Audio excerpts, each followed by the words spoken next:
Well, if that doesn't wake you up, I don't know what will. Hello, everyone, and welcome to day 2 of our Here's Roar Tiger Launch. Woohoo! And I have some amazing co-authors, cast members for you to meet today. We're all talking about passion and purpose. It's a really important, amazing chapter or topic. And as you've seen with all those chapters titles in that trailer there's some amazing things being discussed in this book. But let's get to it and let's get meeting these amazing co-authors. I'm going to bring one up first, my amazing partner in lots of things, Adrea Peters. Hello, Adrea. Hey, man, I love that intro. I could watch that all day long, over and over and over. It's pretty powerful, isn't it? I love that music. It's amazing, and it's amazing to see the incredible contributors to these powerful books. Every time it just gets me. I'm like, keep it together. Don't start crying. Don't start crying. I have such pride for everybody that's involved in sharing themselves the way that they do. It's just absolutely amazing. Amazing. You know it because you've been journeying with me a long time, Adria, and you know how much the power of story means to me. And to see all of these amazing people who are showing up from all walks of life to share their story so that they can reach the hearts and minds of a reader, maybe help them along on their path. Like, it's the intention behind each and every person showing up in this book individually, never mind collectively. It just is mind-blowing, isn't it? Yeah, and this topic too, passion and purpose and passion is so wide, right? It's so wide because it can mean your purpose with what you do with your career. It can be your purpose at a deeper level of what you want to gain out of life. I certainly didn't think when I sat down to write this one that I would write about what I ended up writing about.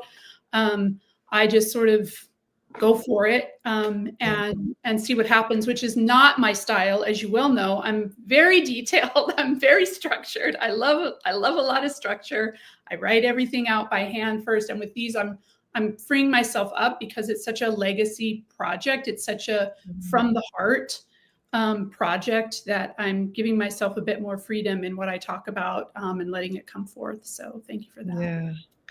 I love that, and I love how you've honored the process of this, because I do ask of everyone to go into your heart and see what comes through and just allow that to flow through, because that's where we get the true story, isn't it? And you know about story, Adria. You've written The Science of Story, so you know how it works. And so it takes truly authentic people to be able to show up and deliver in this way, doesn't it? Yeah, 100%. I don't think you could do it if you hadn't experienced it and given yourself time to reflect. But sometimes, like, I don't sit around reflecting on the stuff that I write about in this anthology series, right? I don't. I talk about the things, in this one I talked about my dad. I talk about my dad a lot, but I don't ever really sit there and really, I'll say process, because as a writer, like, I process when I write. I don't process any other way. Like, I have to write it down. And so it was just just a very powerful, it's a powerful thing to do in general. And what I think is so unique about the Hear Us Roar project is that you're giving us space to really think about our legacy in ways that maybe we never have before. And I think that's an incredible gift. And I'm super honored to be part of it, as you know. Well, thank you for being part of it. Thank you for showing up for story in Here's Roar. And, you're in every single book, so you're a Hear Me Roar author. Yes. And that means that you're going to have your own book at the end with each chapter in it, which is amazing. I am too. A lot of the authors actually on today are. But today, we're writing about passion and purpose, and it's not the passion, hot, steamy kind we're talking about, which I'm so... It was so good to see that not anybody wrote about that kind of passion. They wrote about the heart-led passion, that why they're here in this earth, how they found their way to what it is that calls them in life, what pulls them forward. So can you speak to me about yourself? Yeah, for sure. With pleasure.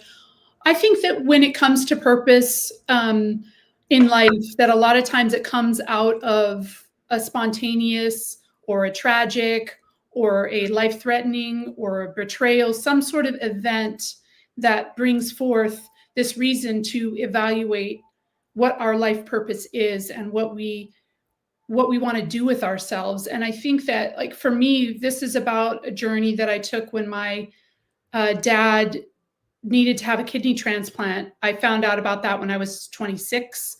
He would have been in his early 50s at that point. And he didn't get that until a couple of years later. And at that time, he said, none of you, I don't want any of you to test for it. He didn't want any family members to test for it. But eventually it got worse and worse. And so eventually he let my stepmother, who in their lives were a perfect match for each other. And of course, so their kids were a perfect match as well. And so I was the only kid that was able to go to the surgery. See, it's going to get me. Yeah. Yeah. And I sat there, hoping that, I wasn't going to have to make any weird decisions about what was going on. Anyway, the good news is everything turned out just fine and just great. And I just write about how later on, about a year later, we were camping and my dad was making a bucket list for his next 10 years, he thought.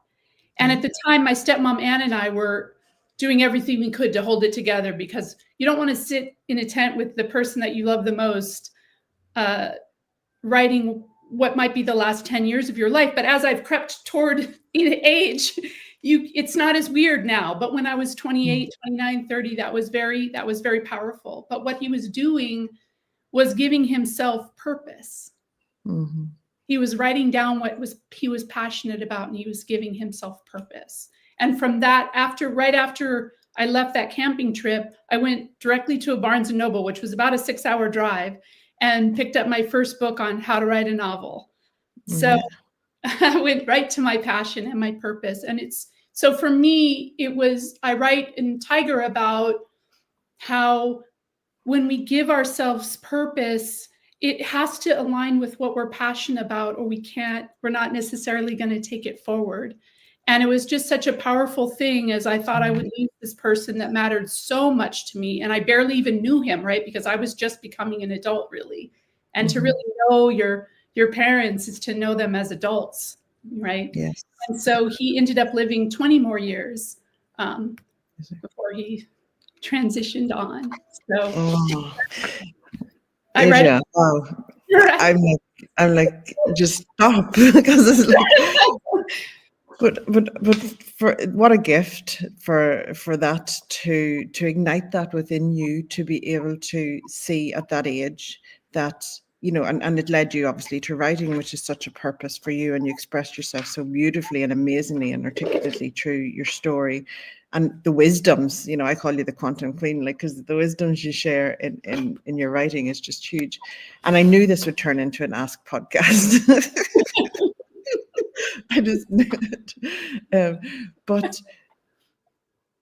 in that moment, he gave permission to everyone in that moment, and you give permission to yourself. Why do we need permission to follow our purpose? Why do we need something to really activate that within us? Like, it's not an instinctive thing, which is just an observation, I suppose, that I have seen from people who do discover their purpose. Isn't it interesting? Why do we need permission? It really is. And I vacillate on purpose. This, we've talked about this, because in some ways you can look at purpose as being like whatever you're doing in that moment is what your purpose is. If you want to be, if you can be so zen and so now, then I'm not that person. No, you're not. I would love to be, but I will fully admit that I am not. But right. So I do think we want it to be so much bigger than it need be, right? And that's why I thought it was so beautiful that there was my dad. And I realized in writing this article, there he was writing things down that may not have, I probably on the list, I didn't dare want to look at it. It would have been too emotional for me, but he probably said, read 500 books, knowing my dad, something like that, have really good conversations. Like, it probably wasn't anything like jump off a tall building or go to France. Like, that wouldn't have been what he would have put on there, right? It was private to him. And I the reason I love that I never looked at it was because I like imagining what I thought it would be, which for him would have been great conversations with his kids, be able to walk until he, for 10 more years, whatever, just the simplest of things. And that's how basic purpose can be, right? And so I love that. But I do think it's such a good question for us to examine in our own lives. How can we let ourselves understand that your purpose is whatever you're doing right now, and be as passionate about it as you possibly can? That's why I love that pairing so much of passion and purpose. Yes. Because if we can get to that point where our life is just purposeful, I ate a good meal, I drank a lot of water, I talked to my friend Karen, right? And that's the purpose of my life. And everything that I did filled with passion. Holy, you're living. That's living. Yeah. That's living. That's what I was going to say, is like, then you're living each moment, which is beautiful. Yeah. Oh, well, Adrea, us, we could just talk all day, but I'm going to have to pull you down off the stage. But thank you so much for showing up and today and speaking to everyone, and also for showing up for Passion and Purpose Tiger Edition. Thank you so much. Take care. Bye. Oh, see, what a way to get started. It just gets you going. What amazing, amazing person Adrea is. I just love how she embodies the power of story and everything that it means in our lives. And you just get to the root and the cause and actual purpose of life through her story. So I'd be sure to check it out. Let us know what you think. You're going to meet another phenomenal human now, the amazing Laura Muirhead. Laura, come join me. Hello. Hello, Karen. It's so good to see you today. You're about to be sick looking at me by now, Laura. Never. Oh, Laura, Tiger, Passion and Purpose Edition. Tell me about it. Tell me about your chapter. And because one of the things I love about Laura and these books, because you're in every book as well, is each story, you think into the theme and then you go to sleep and then you wake up with the answer probably at 3 a.m. So can you speak to that and also to your chapter? Yeah, that's kind of how it happens for me when I'm writing. And I do exactly what you said. I spend time thinking about the theme, in this case, passion and purpose, and what could I write about passion and purpose? And for me, and then I mean, Karen knows me. I wake up and, like 5 a.m, and I'm like, I've got to go to my laptop right now. And my husband's like, what are you doing? I've got to write before these words leave me. So for me, I've had a lot of passions in my life. I've been called a jack of all trades, which I used to not really like, but now I actually love it because I've done so many different things, and whether it's a personal passion or a business passion, my chapter talks about several of those different things that have become something that, an idea, how an idea becomes a passion, how it moves into your heart, and you just can't let it go until you do the thing.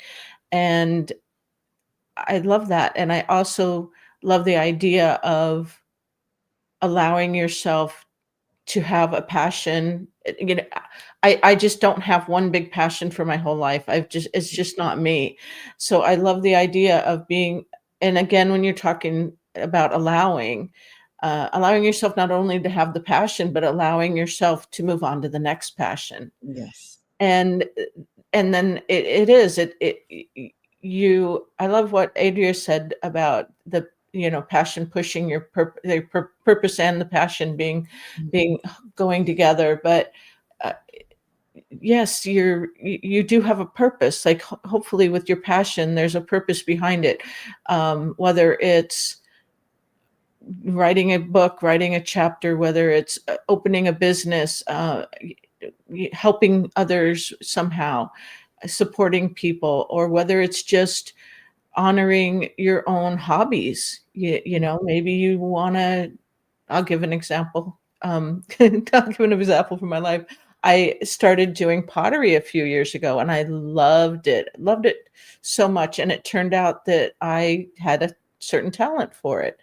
And as I went along, well, and here's another piece that can come into, for at least for me, that comes into play quite frequently, is discomfort can sometimes lead you to want to do something. And in this case, I did become uncomfortable where I was creating pottery and felt like I really needed a place where I could create in comfort. And that led to me having a pottery / art studio with some retail space. And it was really fun. I had it for 5 years. It was so much fun. But then last year, I was ready to let go of that and move on. And so I have. I've let go of that space and I've moved on to other things and other passions. And I guess writing is one of them at this point, right? Let's speak to that because you know, we've worked so closely together on your story and bringing it out into the world.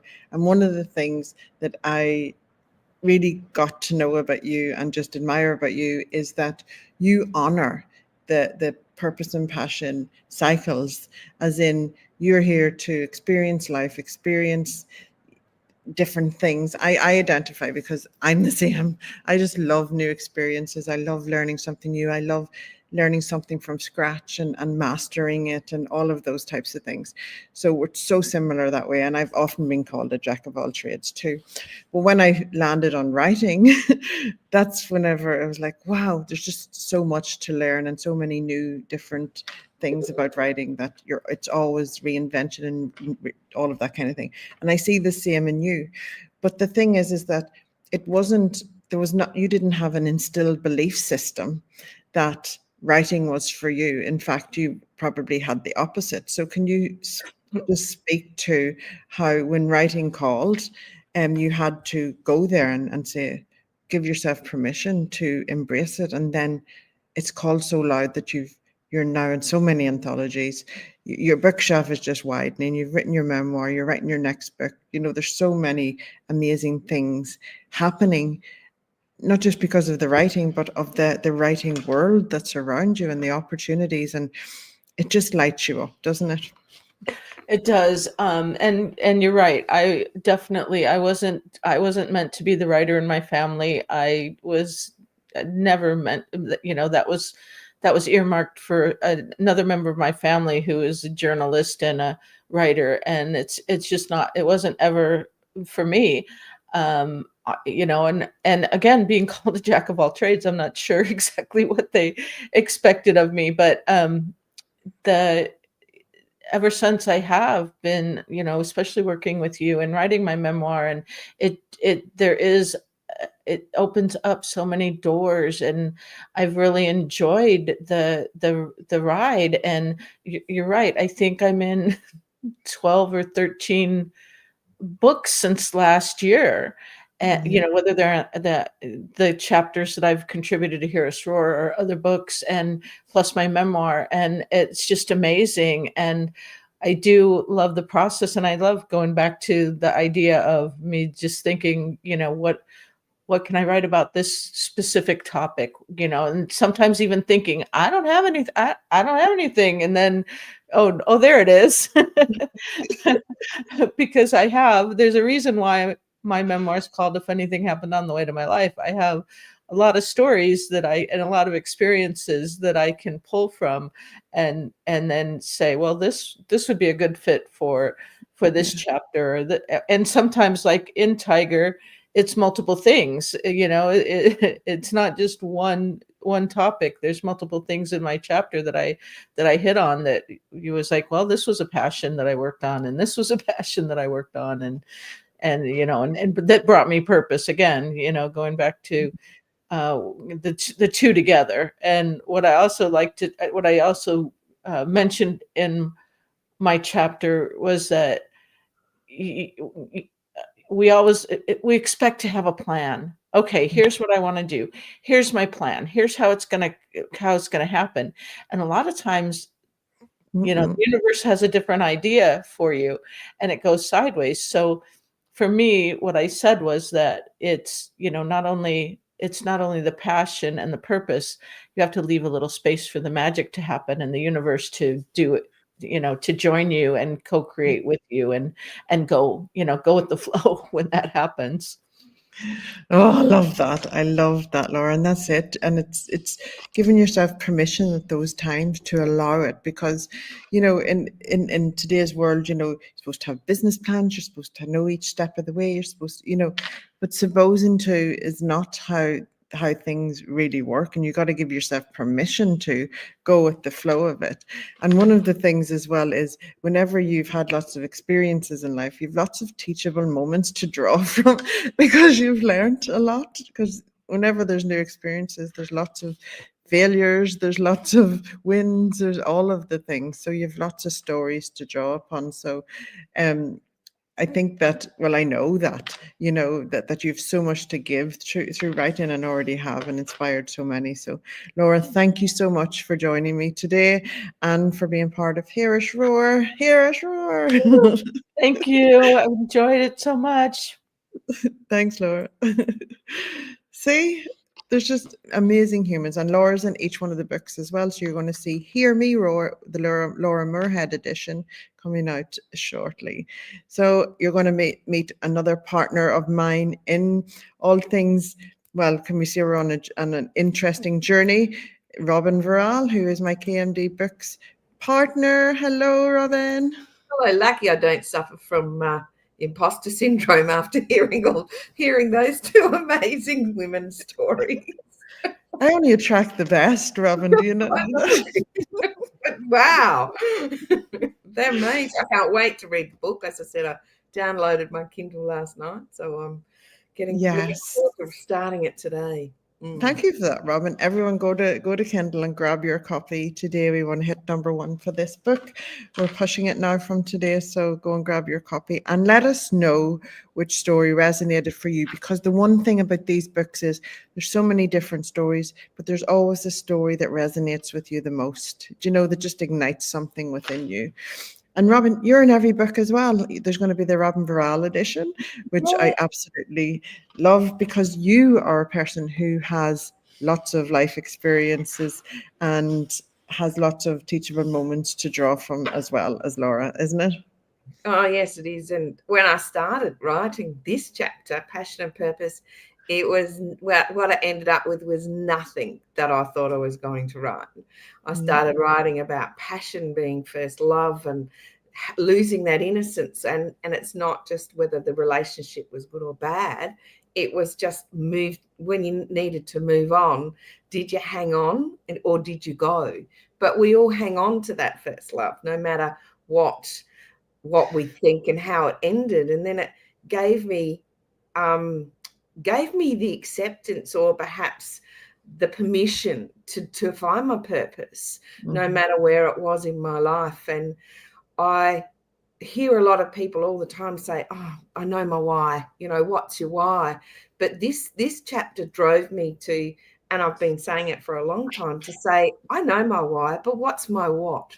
What can I do in my situation that's going to improve it for others? It's going to provide support for, I ended up marrying a farmer, and for people that know me, would they go, they're like, what? Growing up as a nurse, it's all I ever wanted to be, and leaving that, and seeing his passion, I really felt for the first time in my 30s, I found a home. So that became both my passion and purpose. And that's what I write about, how to find what you do and how to identify that for yourself. What I do, is it disruptive? Does it make a difference? Does it align with me? And if it doesn't align with me now, I just say thank you and move on. Yeah. And that's the thing, you can say, thank you with love, move on. That's not for me. In knowing you, and obviously we've got KMD books together, but in knowing you and knowing how you, like, you are one of the most busiest people I know. Like, I'm not busy compared to you. I'm on holidays every day compared to you, Robyn Verrall.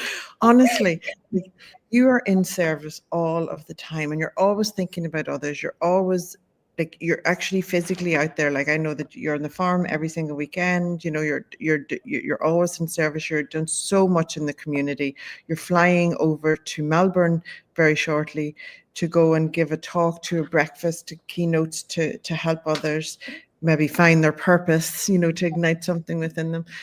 You're always in service, always trying to help others on the way. And you have, am I allowed to say it? You've got balls, honestly, because you will say something. If there's an elephant in the room, Robyn will say, here's the elephant, let's talk about it and let's get it out of the way. You just create a space of your matter-of-factness that gives people permission to address what may be uncomfortable, but to move through it. So there's growth in it for people. Do you see that in yourself? Can you speak to that? I do, and sometimes I bite my tongue, but it's not very often. But I find, as we were growing up, my parents gave us that permission, and for their generation, that was unheard of. All of our friends used to say, "Why can you say that? What, don't you get into trouble?" Well, you don't get into trouble if that's your truth. But what you need to do is make sure when you say your truth, people are safe around that truth. So there are times when I realize that people don't feel safe, or a lot of times I say, if someone, flicks back at me, I go, like, unsubscribe, like, unfollow me, move on, because that's not my purpose in life, is to make somebody feel comfortable around my comfortability. So if they're not comfortable and they don't like it, that's permission, isn't it, to say, I don't like it. So it's just something that I've always grown up with, and it didn't serve me well as a younger woman. It was just sort of like, oh my God, like, oh, how can you say that? Well, now it's like, oh wow, okay, is that where we want to go with this? And I give people permission to tell me, but like I say, if they don't like me, just stop following me. Well, I like you, Robyn. And you. I love that you show up and you do. Like, the thing is, whenever we say something and it ignites or triggers something within someone, it's an invitation. It's not, if the intention is not there to harm, it's an invitation to explore what is bringing to the surface, and to say, and to ask yourself, why is this triggering me? There's something I can do here that is going to help me grow, because ultimately people are not out there to trigger you, but if you become reactive to something, but some people are not self-aware enough, and that's okay, but it's an invitation to go there, which can sometimes have interesting effects, which is just, it can lead someone to their purpose if they actually go and explore and go on the journey to kind of awakening to themselves. And I see that, I see that, but it doesn't always work out. But as you say, it will have planted a seed of something that may come to fruition later on, and you will never see. Yeah, and it lights, like this book, it lights the passion, and it lights a purpose. And like I say, as long as people are safe, and I tell them they can talk to me after or before or at any time. So, but I'm also open to a bit of criticism. I don't like it, but you get it. There's growth in that, though. Growth that brings discomfort, and that's and you talk about the safe space, and the safe space where story is involved, because whenever you're sharing your story, you're sharing a perspective. So we all share from our own perspective and our own experiences, and somebody else experience the same thing, but have a totally different experience and a different story to share around it, which always fascinates me. But and I know that what you do that with our clients is, who you create a safe space for them to be able to share their story, and it is such an important we have a duty of care, but it's such an important space to be in, to sit there and listen to someone's story, and for them to trust you with it. Like, that's powerful, isn't it? It is. And you, with this series, highlight that to the nth degree. Oh, thank you, Robyn. I love it. We've got there's 222 pages in this book, Robyn. Woohoo! 222. My vibe. And I love that these stories are making their way out into the world. Number 3 is launched. We're launching number 4, which is Siberian Tiger, at the Castle in Ireland next month. And then we're coming to Melbourne in October to launch Mindset and Change. But all of the books, wherever we are, our author, you're going to find a lot of our authors, because we're more than an anthology. We are a community. And if you're in one book, you everyone just comes together. We're a family. Wendy says, can't wait to get Tiger. Hey, Wendy, Shannon, come and join us there with your comment. I love it. Thank you for watching. So thank you so much, Robyn, for getting up super early to come and join me to talk about Tiger. Pleasure anytime. Love you, guts. Bye. Love you. Bye-bye. See, amazing humans. You will find them always in the Heroes Roar series, and you're going to meet another amazing person, which is the wonderful Louise Lally, who has got her green on for us today. Louise, welcome. Hi everyone. God, I loved listening to that, and I loved listening to it's not the why, but it's the what, and loved listening to living a life of service, because I think what's singing through Karen and most of the people that are in these series is that they have that drive, that life of service and helping others. And I think when you talk about community, you can see that tribe have all of that thread running through consistently. So it's really, really nice. So thanks for having me part of it. I'm honored. I'm honestly honored. Thank you. And everyone is watching and they're going, that's an accent. It is an amazing Irish accent, and I love it. I'm just breathing it in here. And you got your green on, which I absolutely love and adore. And you're right, Louise, like, story connects us all. It doesn't matter what walk of life we're at. It doesn't matter what job we do. It doesn't matter. We all have a story, and it all connects us all. And that's why this series is so important, because we have people from all walks of life. Now, we've heard today from a lot of people who have come into my world and have been writing a lot.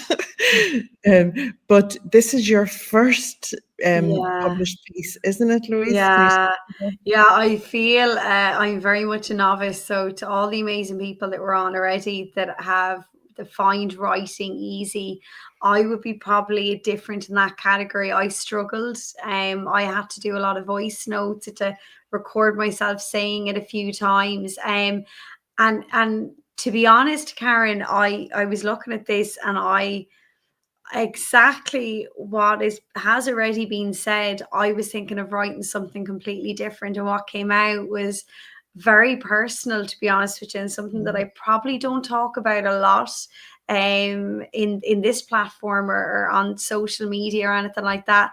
I do my own business. I do a lot of retail consulting. I work at retailers in the people development space, but it was very personal, and it was I afraid to share it? Yes. Did it, when I share it, did it empower me and make me feel great? Yes, it did. I didn't expect to feel that. It was very freeing. It felt really, really good, but I was super nervous. This is the first thing ever written, so I'm really excited to go out and get it and have it in my hand and show people, because I'm really excited, and this is the start of a writing journey that I want to go and continue on in my own personal journey, and everyone will be different, but really excited to do it. I actually was going to read a little bit from it, because I am a little bit nervous and I haven't done it before, so I'd like to share a little bit, just a small piece, if that's okay, Karen. Yeah, go for it.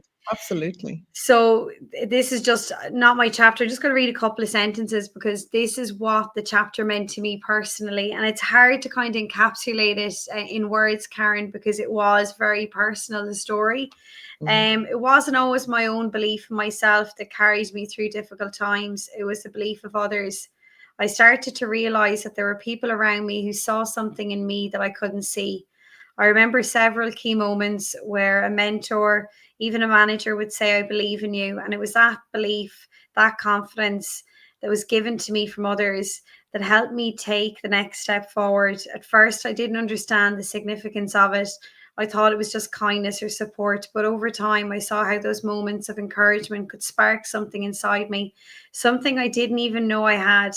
When others believed in me, I found it easier to believe in myself, even if it was just a little bit more each day. I call this borrowed belief because it was a belief of others that I borrowed to move forward in this world. I didn't have that belief in myself at first, but through the kindness and encouragement of others, I began to discover it within myself. And See, that's the really, power of story right there. Love it. yeah. And you speak to borrowed belief so well. Didn't you do your TEDx talk on it? Yeah, my TEDx Yeah. talk is done on the power of borrowed belief. And it came from, I didn't know what it was, Karen. I had to sit back and really think about people that impacted me, my own personal journey. And I talk about that a lot in the chapter. I was a single parent. Everyone has their own story, but I found it quite hard. I'm quite a optimistic, positive person. And I think sometimes you go through those times where it tests your resilience and you're tested in your own belief of yourself and your why and your meaning. And I think purpose and passion for this chapter, passion for me is it's aligned in my values. It's what makes me feel full up at the end of a day, where I feel I've made a difference in the world. And my purpose is why. Why was I given so many opportunities, Karen, where a lot of people probably wouldn't be here to this day? Why am I still here? Why have I gotten to the age I have and been given the life I've been given? And I always used to question that. But when I used to question it many years ago, I questioned it not from a place of strength, but from a place of sadness. And that's where, when I was writing about borrowed belief, I realized that it's a place of actually happiness, because at those times when I didn't understand, why am I here? Why is Louise even here? What can Louise do? Comparing myself to everyone and feeling that in society I looked like a failure because I didn't have what was expected to have educational wise, or not having that perfect family and not fitting into the cultural norms that I would have grown up around, and understanding that, it's okay to be different, Karen, and not everyone grows up in the same way, and not everyone can be the same, So that was a big learning for me, to kind of understand that, but also understand it from a place of strength and happiness, and not the way I used to view it, which was, that I wasn't good enough. And I had a big battle with not loving myself, I would say, Karen, in every area of my life. Not just from a work capacity, from a romantic relationships, from being a mom, not feeling I was good enough, not feeling I could give enough. And that seeped into a lot of my life. And when I talk about borrowed belief, it can come in any area of your life. But when you find it in your work, or in your home life, or in your community work, or whatever that looks like to you, you can then bring that into other areas of your life, and it fulfills you in a way where you feel happy within. And I know we talk a lot about happiness in society, but I think it all starts from the inside, doesn't it? We can't make people happy if they're not happy themselves. Yeah, that's it. Absolutely. And whenever you find yourself whenever you find your way to your purpose, and quite often on that journey, and what you speak to so amazingly, Louise, we met at Crum Castle a few years ago, Emma, and introduced us. And the funniest thing happened at that table. Can I tell everyone? Yeah. You were calling Emma Karen, and it was so funny. And we had never met either. It was so funny, but it just brought so much joy. And that's what I see in you, Louise. You have such a beautiful attitude to life. You bring such an amazing energy to the room, and to any room, or just into life in general. Even I watch you beaming online, and you give people permission to be themselves, because none of us are perfect. We make mistakes. And whenever we show up and still be our authentic self, we give others permission to do so. And I know what it's like to grow up in Northern Ireland. I know what it's like because if you're not the same, then you're different, and different is bad. Different is not bad. Different is a superpower. Different helps you find out who you are quicker, because you have to go in self-exploration.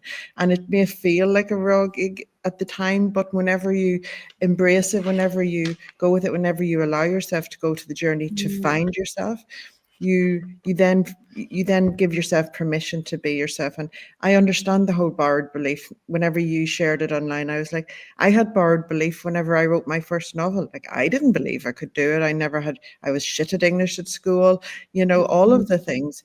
What the audacity of me to go and even choose to write a book. So I understand exactly and connect with so much of your journey. I was a single mum for a long time with my first as well. And so I understand and connect so much with your journey. And I'm so honored that I kept tapping you on the shoulder and Louise, and I knew you weren't. I knew that you were on the journey to maybe exploring it, and you had interest, but there was inhibitions there. And in your journey of authorship journey, there are always inhibitions at the beginning, because you're able to get them out of the way, and then just immerse yourself into the story of it. And you have shown up with so much courage on your story. Like, I know we've created intrigue with everybody watching, but you showing up with so much courage in your story. It's just phenomenal. And I want to commend you on that. Like, you've honored story so much. But can you speak to what it is like experiencing it, knowing that you're going to stand alongside other people in a book, and it's not just your book out there with eyes on it. It's a story in a book together. So you're standing alongside other people, and does that help you on the process?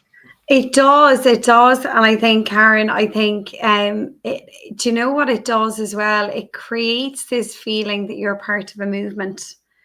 And you're part of something so much greater, and the powerhouse of women to be around, it lifts you up, Karen. It really does, and you want to be part of that legacy. And to me, this series is a legacy. It's way past, I think, the print on the book. It's given people the permission to have this platform to be able to open their hearts and minds to one another. And I think to give anyone that space, Karen, is a gift. It really is a gift. And I want to say thank you so much to you and to Emma. And I'm on another journey with Emma, with my own book, which has encouraged me from this. Yes. And I'm so excited, because I wouldn't have been opened up to this world. And from a confidence level, and even, it's just amazing. It's just amazing. And what you said a few minutes ago, that we all have our own story, you're so right. And it's about, all of us collectively, even people that are listening in right now, go and tell your story. Reach out to Karen Weaver, reach out to, honestly, it is the most powerful, words can't even put it into play, how empowering it is to see your story in print and to think, wow, like my son's kids, my grandchildren, this is a piece that will live on long after Louise. And those teachings you're teaching, Karen, and all of the rest of these authors, these are things that people are going to read and cherish in years to come. And it's such an amazing, wonderful gift to give. It's fantastic. Yeah. Oh, you captured it so beautifully there, Louise. And I could talk to you all day, but I'm going to have to go and chat to Emma but thank you so much for showing up, for joining me here tonight, but also for showing up for story. I love your journey for this, and I cannot wait to see and read your memoir, which is just going to be amazing. Thank you so much, Louise. Thanks. Oh my goodness. Doesn't it make you feel all the feels whenever you're journeying with people, and it is such an important thing. The story is so important that we have to just honor the process of it. Is just so important. I'm going to bring up with me the amazing Emma, my sister in all. Congratulations, you've done it again. You've done it again. Done it again. Brilliant. Book 3 launched out. Yeah. I'm tapping Emma on the shoulder. Emma, we need the next chapter now, please. I mean, it's not easy, and I definitely am blessed that I get to be in all of the books, and that, I suppose, gives me I'm going to say, luxury of dipping in and out of different chapters, in terms of some of my chapters are very personal and some of them are very matter of fact. So the essence of the chapter in this book, whenever we talk about passion and purpose, I went in this is my passion that I show up purposely every day to do, and just completely wrote about mental wealth. So I really, I try to put in my teachings that I'm so passionate to talk to people about. So it definitely is not like any of the other chapters. Yes, I know, and that's the wonderful thing about these books, is whatever calls to be written. Mental wealth is an important conversation to have, and your journey to it is phenomenal. And then I know in some other of the other books, it's like you've really disclosed other parts of yourself that you never thought you would ever talk about. People are going to be like, I did not know that. And I mean, and I see Wendy on, and she rang me the other day, or left me a voice note the other day to say, Emma, I mean, how do you get up every day? So that's the thing. There's some chapters I just go deep in their personal, but this one I chose to really let people see. So maybe they say, what is it you could get up and talk about? Just, off the cuff, what is it? And it's mental wealth, and that's what I drew for this chapter. Yeah, it's amazing. It's beautiful. And like, we have journeyed, like you've been with me, you know that I love writing. It's been 15 years. We've been on this journey, and then I called you in whenever you wrote The Blue Line, and we went on the journey with that. And now you're journeying with people like Louise and all of that, with your own publishing company as well.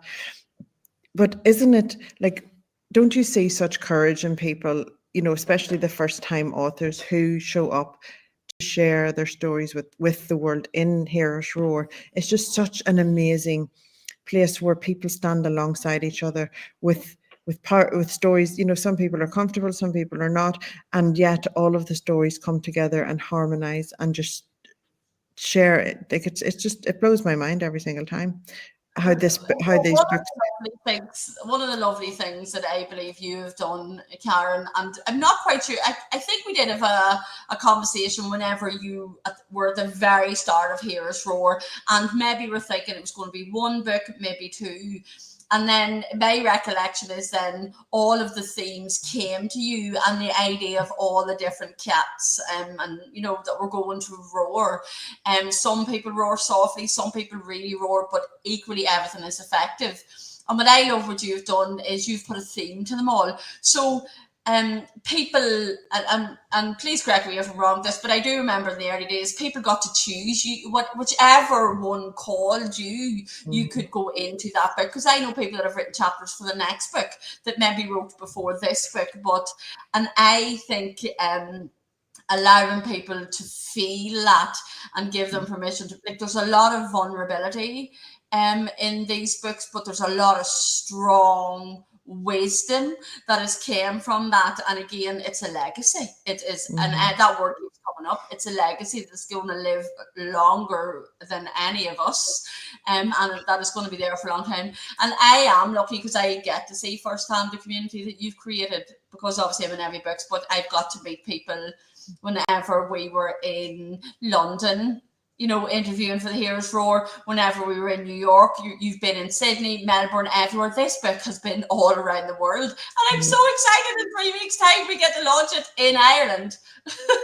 I know. It's it actually, we talk about it all the time, and we never tire of talking about it because it continues to absolutely blow our minds.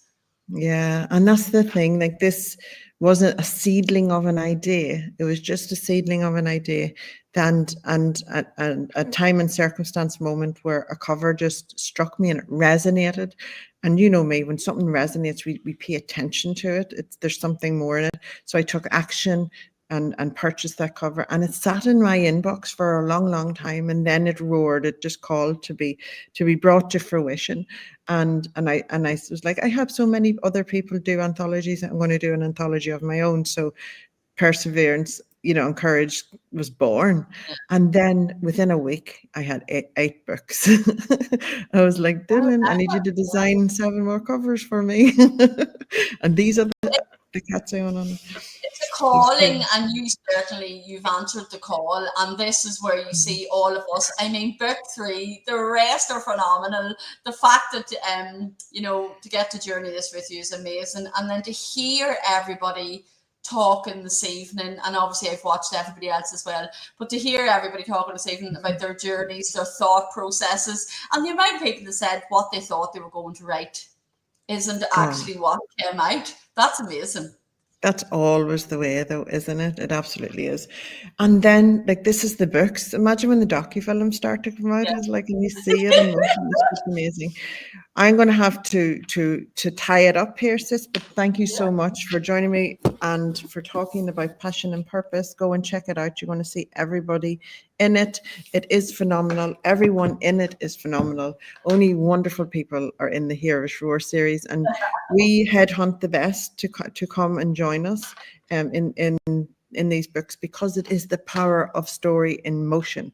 And when story connects with someone's heart and mind, it changes them forever. So it's just phenomenal for us to be part of this. So, all right. Thank you so much, everyone, for joining us. Bye, guys. Bye.